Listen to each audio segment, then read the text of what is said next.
Salam pertanian. Oke teman-teman, kembali lagi bersama saya. Dimana pada sore hari ini saya akan mewawancarai salah satu petani yang ada di Desa Rawak Hulu yang bernama Pak Sri Mulyadi. Beliau ini salah satu petani komoditas padi di persawahan. Oke, untuk info selanjutnya saya akan mewawancarai beliau. Dan untuk teman-teman jangan lupa klik like dan subscribe ya teman-teman. Dukung channel saya ya. Oke teman-teman, ikuti video ini sampai selesai dan jangan lupa subscribe. Oke teman-teman, sekarang kita sudah berada di lokasi target. Yang kita sudah bertemu dengan pemilik usaha pertanian komoditas padi, dan sekarang pertama-tama kita berkenalan dengan beliau. Oke Pak, selamat siang Pak. Selamat siang. Perkenalkan, nama saya Victor Swanda. Saya mahasiswa pertanian Universitas Tanjung Pura Pontianak. Sebelumnya maaf saya mengganggu waktu Bapak dan mengganggu aktivitas Bapak, dan sebelumnya dipersilakan Bapak memperkenalkan diri Bapak terlebih dahulu.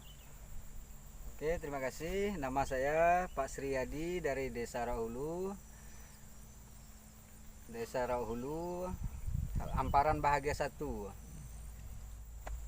Oke teman-teman, tadi sudah perkenalan dari beliau, dari Pak Sriyadi, dan sekarang kita langsung saja ke pertanyaannya.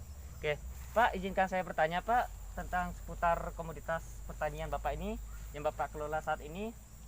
Bisa dijelaskan Pak sistem pengolahan lahannya Pak, dari penyiangan lahan sampai ke lahan siap tanam?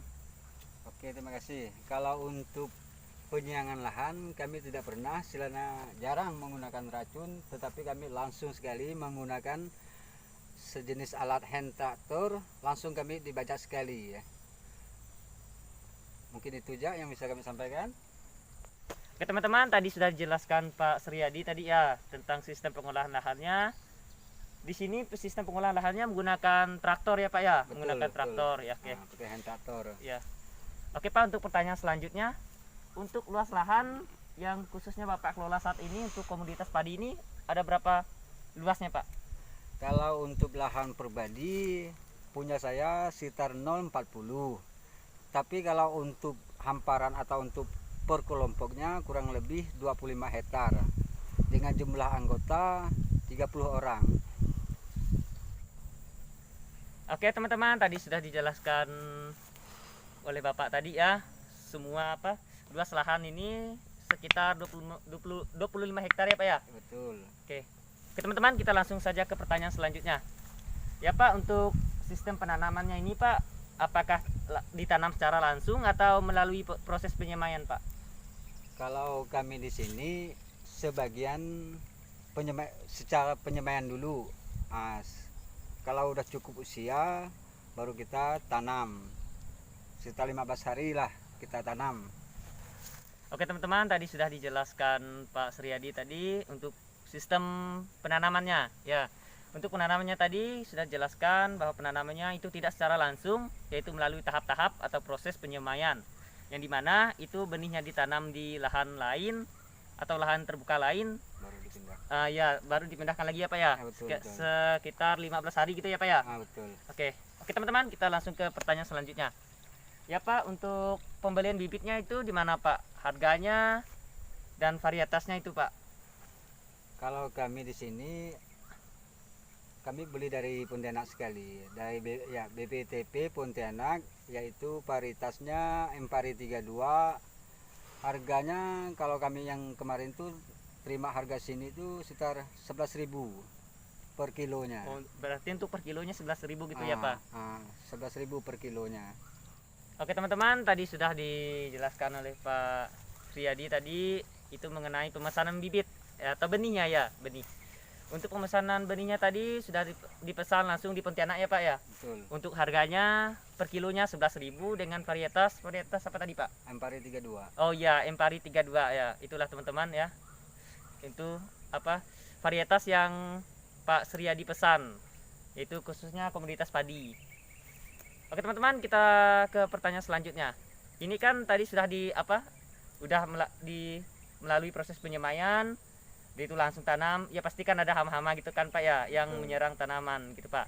Dan untuk hama yang sering menyerang tanaman yang Bapak budidayakan ini apa Pak? Dan untuk cara apa mengatasi hama tersebut itu seperti apa Pak?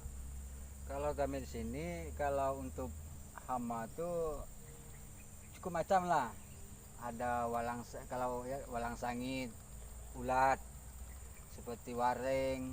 Memang serangan ini luar biasa.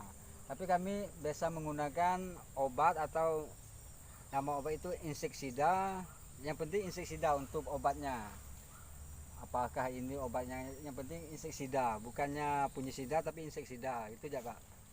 Oh iya, berarti kan tadi kan Bapak itu apa untuk membasmi atau mengatasi Pakai hama-hama ya, Ya. insektisida ya, itu jenisnya itu sesuai hama yang akan dibasmi. Kita semprot gitu Pak. Oh berarti sistem Semprot. itunya penyemprotan gitu ya Pak ya? Oh Betul. berarti sistem Semprot. penyemprotan Hmm. ya. Baiklah teman-teman, tadi sudah dipaparkan oleh Pak Suryadi mengenai hama-hama yang sering menyerang tanaman yang Bapak Suryadi budidayakan tadi ya Pak ya. Dan juga dijelaskan tadi cara mengatasi atau menanggulangi atau membasmi hama-hama yang sering menyerang tanaman Pak Suryadi tadi. Oke teman-teman, kita beralih ke pertanyaan selanjutnya. Ya Pak, tadi kan sudah dijelaskan tentang hama yang menyerang tanaman tadi ya Pak ya. Dan tuh sekarang gulma atau rumput yang sering ada di lahan itu apa Pak? Dan cara mengatasinya tuh seperti apa Pak? Kalau kebanyakan di sini, kalau karena di sini menggunakan hand traktor, kebanyakan rumput itu sejenis rumput jagung kambing, kalau bahasa ulu. Kalau bahasa hilir kita yang kurang tahu lah. Kalau ada juga rumput itu sejenis kayak rumput padi. Nah, untuk mengatasi kami di sini biasa sistem semprot menggunakan racun, sistem semprot aja.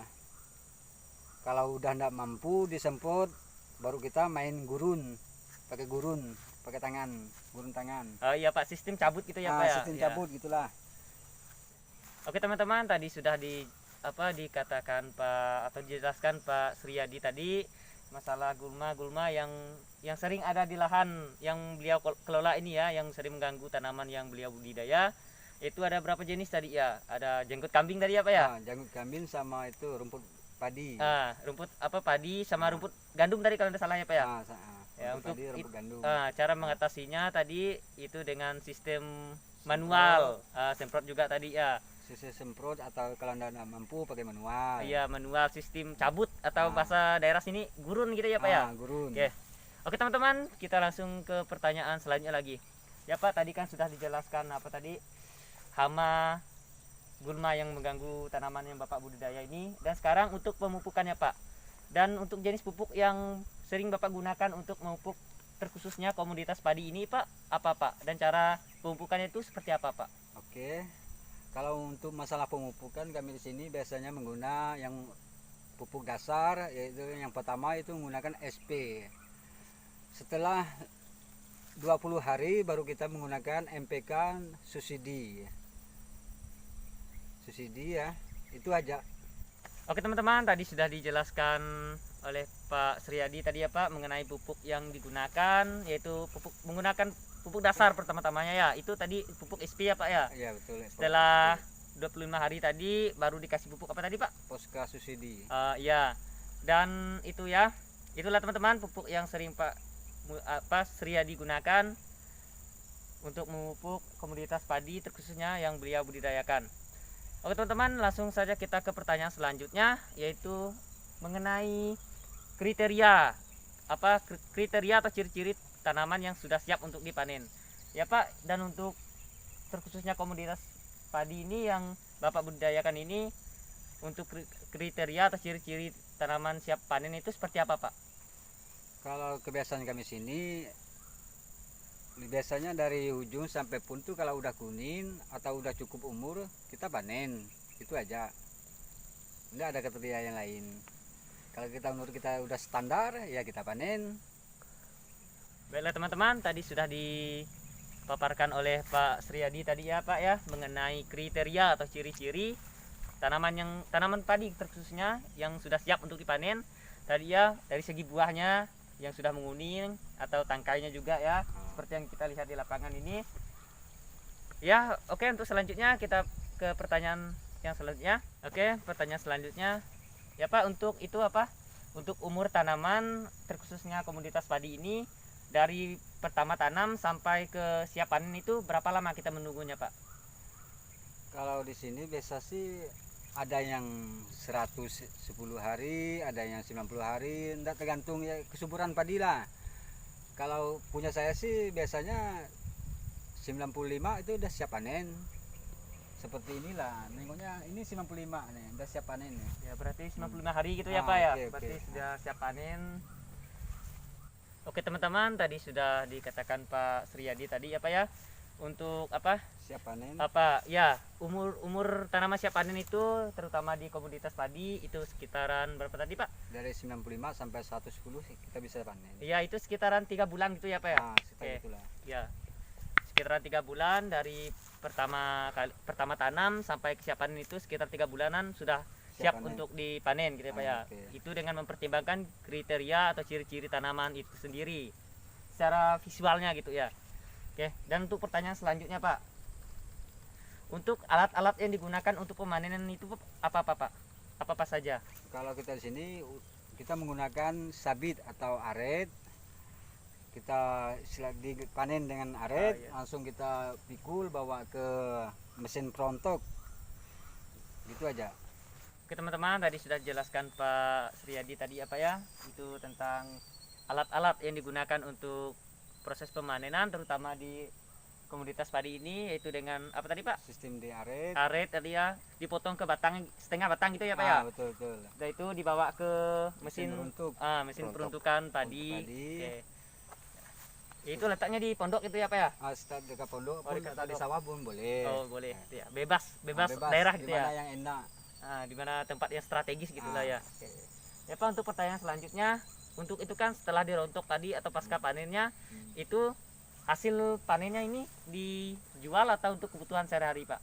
Yang terutama kita mementingkan dulu kita pribadi.